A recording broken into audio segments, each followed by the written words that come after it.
राधे राधे। आप सभी का अमृत कथा कहानियां चैनल में स्वागत है। कहते हैं कि भगवान तो भाव के भूखे हैं। भगवान दिखावे पर नहीं बल्कि अपने भक्त की निश्चल भक्ति पर दे जाते हैं। आइए सुनते हैं भक्त और भगवान की भावपूर्ण कहानी। एक बार एक स्त्री श्री कृष्ण की भक्त थी। उसके पास श्री कृष्ण के लड्डू गोपाल रूप का विग्रह था। वह बहुत सेवा भाव से उस विग्रह की पूजा करती।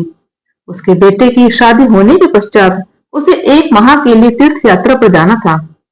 उसने अपने पुत्र वधू से पूछा कि बहू, क्या तुम मेरे जाने के पश्चात लड्डू गोपाल जी की सेवा कर दिया करोगी? बहू बोली, माँ जी आप विधि बता दें, मैं वैसे ही सेवा कर दूंगी। सासू माँ ने बताया कि सबसे पहले सुबह ठाकुर जी को उठाना, उसके पश्चात उनको स्नान करवाना, सुंदर वस्त्र, आभूषण, बांसुरी, मुकुट पहनाना, तिलक इत्र लगाकर ठाकुर जी को दर्पण दिखाना। जब ठाकुर जी मुस्कुराए और लगे वह श्रृंगार से प्रसन्न है तो उनको भोग लगा देना।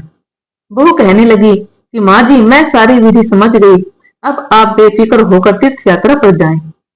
सास के जाने के पश्चात बहू ने अगले दिन प्रातः ठाकुर जी को शयन से उठाया। उसके पश्चात उनको स्नान करवाया और सुंदर वस्त्र, आभूषण, तिलक इत्र लगाकर ठाकुर जी को दर्पण दिखाया तो उसमें उसे लगा कि ठाकुर जी तो मुस्कुराए ही नहीं। उसने फिर से सारा श्रृंगार उतारा, उनको स्नान कराया, वस्त्र, आभूषण, तिलक इत्र लगाकर ठाकुर जी को पुनः दर्पण दिखाया। इस बार भी उसे लगा कि लड्डू गोपाल तो मुस्कुरा ही नहीं रहे। इस प्रक्रिया को उसने कई बार दोहराया। सर्दी के दिन थे। अब तो मानो ठाकुर जी भी सोच रहे थे इतनी इतनी ठंड में अब कितनी बार स्नान करना पड़ेगा। अब की बार उसने ठाकुर जी को स्नान करवाकर वस्त्र, आभूषण, बांसुरी, तिलक और इत्र लगाकर ठाकुर जी को दर्पण दिखाया तो उसे लगा कि ठाकुर जी मुस्कुरा रहे हैं। अब वह संतुष्ट हो गई कि लड्डू गोपाल जी को मेरा किया श्रृंगार पसंद आ गया। उसके पश्चात उसने भोग लगा दिया। इसी तरह एक पूरा महीना वह उनके श्री विग्रह की पूजा करती रही। एक मास के पश्चात सास तीर्थ यात्रा से वापस आ गई। उसने कहा कि बहू कल से ठाकुर जी की सेवा में कर दिया करूंगी। बहू ने भी हाँ में हामी भर दी। अगले दिन सास ने ठाकुर जी को स्नान कराया, फिर वही प्रक्रिया दोहराई और भोग लगा दिया। लेकिन रात को ठाकुर जी उसके स्वप्न में आकर बोले कि तू मेरी सेवा की जिम्मेदारी अपनी बहू को दे दे, मुझे उससे सेवा करवाने में ज्यादा आनंद आता है। सास बोली, प्रभु क्या मुझसे कोई त्रुटि हो गई है? ठाकुर जी बोले कि नहीं, ऐसी कोई बात नहीं है।